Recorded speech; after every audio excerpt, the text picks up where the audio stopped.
RojNamCha সফটওয়্যারের user টিউটোরিয়ালে আপনাদেরকে স্বাগতম। আজকে আমরা পারচেজ মেনুর কাজ বা ফিচারগুলো এগুলো দেখার চেষ্টা করব। যদিও পারচেজ মেনুটা একটু বড়, তো হয়তো হতে পারে যে এই পারচেজ মেনুটা আমরা দুইটা ভিডিওর মাধ্যমে শেষ করব। তো আমরা শুরু করি। সো পারচেজ মেনুর উপর ক্লিক করলে আপনি দেখতে পাবেন এখানে অনেকগুলো সাব মেনু। তো আমি একটা একটা করে ধরি। এই সাপ্লায়ার, আপনার সাপ্লায়ারটা কি? সাধারণত আপনার বিজনেসে, যে কোনো বিজনেস, সাপ্লায়ার এবং কাস্টমার এটাই মুখ্য বিষয়। সাপ্লায়ার কি? আমি যাদের কাছ থেকে প্রোডাক্ট কিনে নিয়ে আসি, মানে আমার যে বিজনেস, আমি যাদের কাছ থেকে প্রোডাক্ট কিনে নিয়ে আসি তারা হলো আমার সাপ্লায়ার। আর আমার কাস্টমার হলো আমি যাদের কাছে আমার প্রোডাক্টটা সেল করি। তো এখানেও তাই, এই সাপ্লায়ারটা হলো ওইখানেই যে আমি যাদের কাছ থেকে প্রোডাক্ট কিনে নিয়ে আসবো। তো এই সাপ্লায়ার এখান থেকে, এই সাপ্লায়ার উপর যদি আপনি ক্লিক করেন তাহলে এখান থেকে আপনি সাপ্লায়ার অ্যাড করতে পারবেন আপনার প্রোডাক্ট যাদের কাছ থেকে আপনি আপনার এই প্রোডাক্টগুলো পারচেস করেন। সেই প্রোডাক্টগুলো মানে সেই কোম্পানি হতে পারে বা পার্সন হতে পারে, তাদের নাম, মোট কথা মানে আপনার যেসব সাপ্লায়ার তাদেরকে আপনি এইখান থেকে অ্যাড করতে পারবেন। তো এখানে একটু লক্ষ্য করুন, এই অ্যাড সাপ্লায়ার নামে একটা বাটন আছে। এখানে যদি ক্লিক করেন তাহলে একটা এরকম মডেল আসবে, যে মডেলের মধ্যে আমরা খুব সীমিত কিছু ইনফরমেশন রেখেছি, যেটা দিয়ে অন্তত কাজ আপনার হয়ে যাওয়ার কথা। যেমন সাপ্লায়ারের name, contact number, email address এবং ওপেনিং ব্যালেন্স, জাস্ট কিছু ইনফরমেশন। এর বেশি ইনফরমেশন আমরা রাখিনি, যতটুকু প্রয়োজন ততটুকুই রেখেছি। তো আপনি এই ইনফরমেশনগুলো দিয়ে যখন সেভ বাটনে ক্লিক করবেন তখন অটোমেটিক সাপ্লায়ার অ্যাড হয়ে যাবে। যে এখন দেখেন, আপনি যদি সাপ্লায়ার যদি অ্যাড করেন তাহলে এখানে এই টেবিলে বা এই লিস্টে সাপ্লায়ার নাম শো করবে। এখন দেখেন no data available in table. তো আমরা একটা অ্যাড করি, অ্যাড করলেই বোঝা যাবে আসলে হচ্ছে নাকি। তো আমি demo supplier, demo supplier contact number just আমি দিয়ে রাখলাম। ইমেইল স্টার মার্ক নেই, তার মানে নট রিকোয়ার্ড ফিল্ড, আমি এটা দেবো না। অ্যাড্রেস মনে করেন ঢাকা, বাংলাদেশ।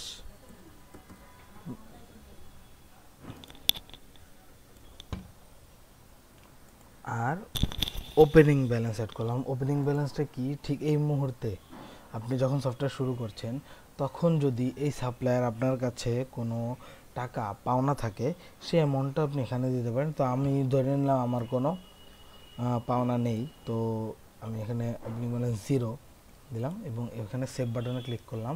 তাহলে দেখেন এখানে একটা মেসেজ শো করার কথা যে আমার সাপ্লায়ার অ্যাড হয়েছে। এই যেমন দেখেন সাপ্লায়ার অ্যাডেড সাকসেসফুলি, আর এখানে দেখেন এই সাপ্লায়ার নামটা শো করছে, ডেমো সাপ্লায়ার, কন্ট্যাক্ট নাম্বার এত, ইমেল, ওপেনিং ব্যালেন্স 0, কারেন্ট ব্যালেন্সও 0।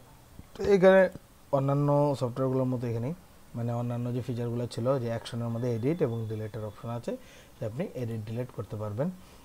ব্রাঞ্চের যেমন ডিলিট করার আগে চিন্তা ভাবনা করে ডিলিট করবেন, সাপ্লায়ার ক্ষেত্রেও ঠিক একই বিষয়।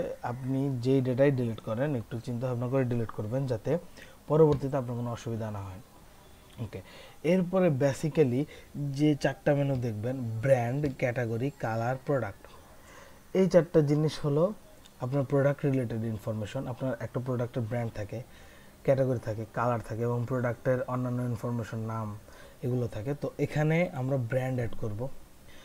প্যাটার্ন সেম, একটা বাটন থাকবে, বাটনের উপর ক্লিক করলে একটা মডেল আসবে, সেই মডেলে আপনি ব্র্যান্ডের নাম ইনপুট দিবেন, দিয়ে সেভ বাটনে ক্লিক করলে ব্র্যান্ড অ্যাড হয়ে যাবে। অ্যাড বাটনে ক্লিক করলাম, এখানে ব্র্যান্ডের নাম লিখবো, নাম লিখে সেভ দিলে এটা অ্যাড হয়ে যাবে। যেমন এখানে আমরা NA দিয়ে আমি একটা ব্র্যান্ড ক্রিয়েট করে রেখেছি। একইভাবে ক্যাটাগরিও NA দিয়ে আমরা কিছু ডেমো ক্রিয়েট করে রেখেছি আমাদের কাজের সুবিধার জন্য, পরবর্তী আমাদের কাজ করতে সুবিধা হবে। এখানেও তাই, অ্যাড ক্যাটাগরি, এই বাটনে ক্লিক করলে একটা মডেল আসবে, এখানে ক্যাটাগরির নাম দিয়ে আপনি সেভ বাটনে ক্লিক করবেন, ক্যাটাগরি অ্যাড হয়ে যাবে। এরপরে কালার আছে, সেম প্যাটার্ন, এখানে একটা বাটন থাকবে, এই বাটনের উপর ক্লিক করলে একটা মডেল আসবে, সেই মডেলের ওপর, মডেলের ভিতরে আপনি আপনার কালার যে নামটা, রেড, ব্লু, ইয়েলো, গ্রিন যেটাই হোক লিখে সেভ বাটনে ক্লিক করবেন, এটা অ্যাড হয়ে যাবে। আর প্রোডাক্টে যেটা হবে, এতক্ষণ ধরে আপনি যে ব্র্যান্ড ক্যাটাগরির কালার ক্রিয়েট করে এসেছেন সেগুলো এখানে ড্রপ ডাউন আকারে থাকবে। আপনার ওই প্রোডাক্টের নামের সাথে এগুলো সিলেক্ট করতে হবে। যেমন দেখাই, এখানেও সেম প্যাটার্ন, অ্যাড প্রোডাক্টের বাটনের উপর ক্লিক করলে আপনার একটা মডেল আসবে। এখানে আপনি প্রোডাক্টের নামটা লিখবেন, কিংবা প্রোডাক্টের কোডও হতে পারে, কোডের সাথে নামও দিতে পারেন। এমনভাবে দিবেন যাতে এটা একটা ইউনিক জিনিস হয়, মানে সেম প্রোডাক্ট নেম আপনি দুইবার দিতে পারবেন না, আপনাকে এরর মেসেজ শো করবে সেম প্রোডাক্ট নেম যদি আপনি দুইবার দেন। তো এখানে প্রোডাক্টের নাম, দেন আপনি যেসব ব্র্যান্ড ক্রিয়েট করে এসেছেন এখানে ড্রপ ডাউন আকারে সব শো করবে, সেখান থেকে আপনি ব্র্যান্ড সিলেক্ট করলেন। ক্যাটাগরিও তাই, ড্রপ ডাউন আকারে শো করবে যেগুলো আপনি ক্রিয়েট করে এসেছেন, সেখান থেকে আপনি ক্যাটাগরি সিলেক্ট করলেন। দেন প্রোডাক্টের কালার যদি থাকে ওই হিসেবে ওই কালার সিলেক্ট করে আপনি সেভ বাটনে ক্লিক করলে এটাও এরকম একটা এখানে একটা প্রোডাক্ট অ্যাড হয়ে যাবে। তো সাব পারচেজের এই যে 1 2 3 4 5 5টা মেনু এটা গেল। এবার আসি ওপেনিং স্টক। ওপেনিং স্টক হলো আপনার সফটওয়্যার শুরুর আগে আপনার তো কিছু স্টক থাকবে। এমন তো না যে আপনি বিজনেস একদম নতুন করে শুরু করছেন যেখানে আপনি এখন প্রোডাক্ট কেনেন নাই, আপনার প্রোডাক্ট তো আগের পারচেস করা কিছু প্রোডাক্ট রয়েছে। তো আমি আমার যখন বিজনেস আমি যখন এই সফটওয়্যারটা ইনস্টল করব, সফটওয়্যার ইনস্টল করার মুহূর্তে আমার স্টকে অনেক প্রোডাক্ট থাকতে পারে। সেই প্রোডাক্টগুলো আমি ওপেনিং স্টক হিসেবে আমি দেখিয়ে দিব, যাতে এগুলোর যে ট্রানজ্যাকশন, এগুলোর যে অ্যামাউন্টগুলোর টাকার অ্যামাউন্টগুলোর যে ট্রানজ্যাকশন, এটা যাতে আমাকে আর না দেখাতে হয়। আমি যেসব সাপ্লায়ারের কাছ থেকে প্রোডাক্টগুলো কিনেছিলাম তো সেগুলোর ওপেনিং ব্যালেন্সে অ্যাড করে দেবো যে সে কী পরিমাণ টাকা এখন পায়। তো এটা হলো আপনার পারচেজের যে ওপেনিং স্টক, সেই ওপেনিং স্টকের মেনু। এখান থেকে আপনি ওপেনিং স্টক অ্যাড করতে পারবেন। দেখেন কি সিস্টেমটা কি রাখা হয়েছে। দেখেন এখানে তিনটা পার্টের মধ্যে একটা হলো প্রোডাক্ট ইনপুট। এখানে দেখতে পাচ্ছেন প্রোডাক্টের name, quantity, unit price, MRP, wholesale price আর কারেন্ট স্টক। আর এখানে দুটো বাটন আছে, অ্যাড আর রিসেট। আর এরপর নিচে দেখেন এখানে একটা টেবিল আছে, এই টেবিলে no data available in table লেখা উঠছে। আর এখানে দেখেন ইনভয়েস ইনফো, এখানে আছে ডেট, ইনভয়েস নাম্বার আর টোটাল অ্যামাউন্ট। দেখেন এই ফিল্ডগুলো একটু গ্রে কালার এবং এটার মধ্যে পাশে লেখা আছে রিড অনলি।